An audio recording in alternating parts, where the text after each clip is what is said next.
আলহামদুলিল্লাহি রাব্বিল আলামিন। দৃষ্টি প্রতিবন্ধী হয়েও মালদ্বীপের মসজিদে তারাবির নামাজে ইমামতি করছেন বাংলাদেশের হাফেজ ও কারি শেখ মাহমুদুল হাসান আশরাফি। প্রতিদিন শত শত মুসলিমদের নামাজ পড়াচ্ছেন তিনি।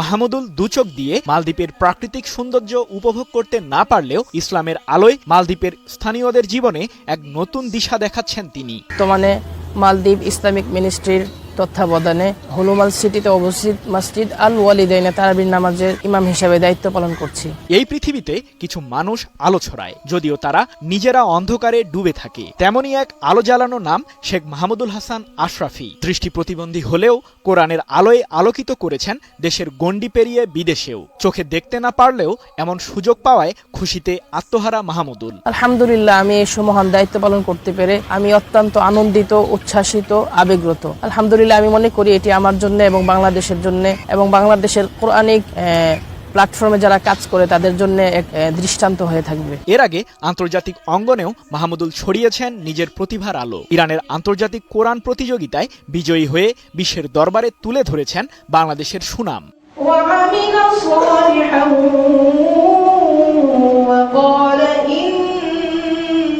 Bangladesh, Bharat, Iran, Libya, Austria বিভিন্ন দেশে তার তিলাওয়াতের সুর মুগ্ধ করেছে লক্ষ লক্ষ মানুষকে। বিশ্বের মাঝে বাংলাদেশকে রিপ্রেজেন্ট করতে পেরেছি এবং বাংলাদেশের লাল সবুজের পতাকাকে সারা বিশ্বের মাঝে বারবার আমরা তুলে ধরতে পেরেছি। আলহামদুলিল্লাহ, ইতিপূর্বে আমি ইরান, অস্ট্রিয়া, ভারত, লিবিয়া এসব দেশে কোরআন প্রতিযোগিতায় সারা বিশ্বে ফার্স্ট হয়েছি।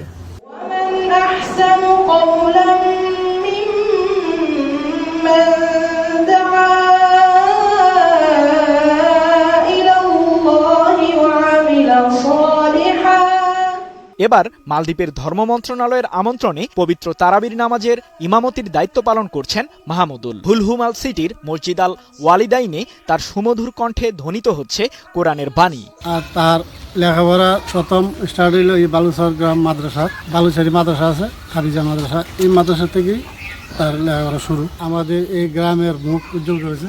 এই বাংলাদেশের পুরো বাংলাদেশেরই একটা সুনাম অর্জন লাভ করছে। অষ্টগ্রামের ছোট্ট এক গ্রাম বালুচর, সেখানেই জন্ম মাহমুদুলের। শৈশবেই দৃষ্টিশক্তি হারান, কিন্তু কোরআনের প্রতি তার ভালোবাসা কখনোই হারায়নি। সে তার আব্বার কাছে লেখাপড়া শুরু করেন, আলিফ বা তাসা সে নিজে পড়তে পারতো না, চোখে থেকে পড়তে পারতো না। তার আব্বা তারে অনেক কষ্ট করে লেখাপড়া করেছে। সে এখান থেকে আমাদের এই মাদ্রাসা থেকে হাফেজ হয়েছেন। বালুচর হাফিজিয়া মাদ্রাসায় কঠোর পরিশ্রমের মাধ্যমে সম্পন্ন করেন কোরআন হিফজ। তার কণ্ঠে কোরআন তিলাওয়াত যেন এক অপার্থিব সুর।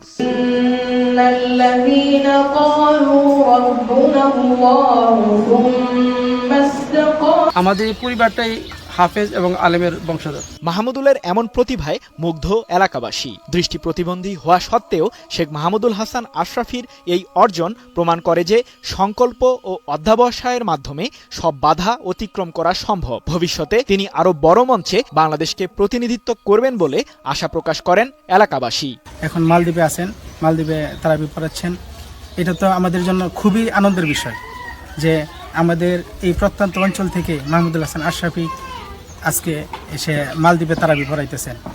এটা তো আমাদের জন্য খুবই সৌভাগ্য। প্রতিবন্ধকতা কখনোই বাধা হতে পারে না যদি ইচ্ছা শক্তি থাকে। শেখ মাহমুদুল হাসান আশরাফি আজ শুধু অষ্টগ্রামের নয়, পুরো বাংলাদেশের গল্প, এমনটাই মনে করেন মাহমুদুলের গ্রামবাসী। অত্যন্ত গর্বের বিষয়, আমার গ্রামের একটা ছেলে প্রতিবন্ধী হয়ে বিদেশ থেকে এত এত এত পুরস্কার আনতেছে, যে আমাদের জন্য গর্বের আর শেষ নাই। আসলে আমি মনে করি শুধু আমাদের জন্য না, এটা সারা বাংলাদেশের জন্য একটা গর্ব। বাংলাদেশে রাষ্ট্রীয়ভাবে মূল্যায়নের দাবি জানান মাহমুদুল, চান রাষ্ট্রীয় সম্মাননা। আমাদেরকে বইয়ের বিশ্বে যেভাবে মূল্যায়ন করা হয়, আসলে আমাদের নিজ দেশে এভাবে মূল্যায়ন করা হয় না। তো আমি আহ্বান করব আমাদেরকে যেন রাষ্ট্রীয়ভাবে মূল্যায়ন করা হয়।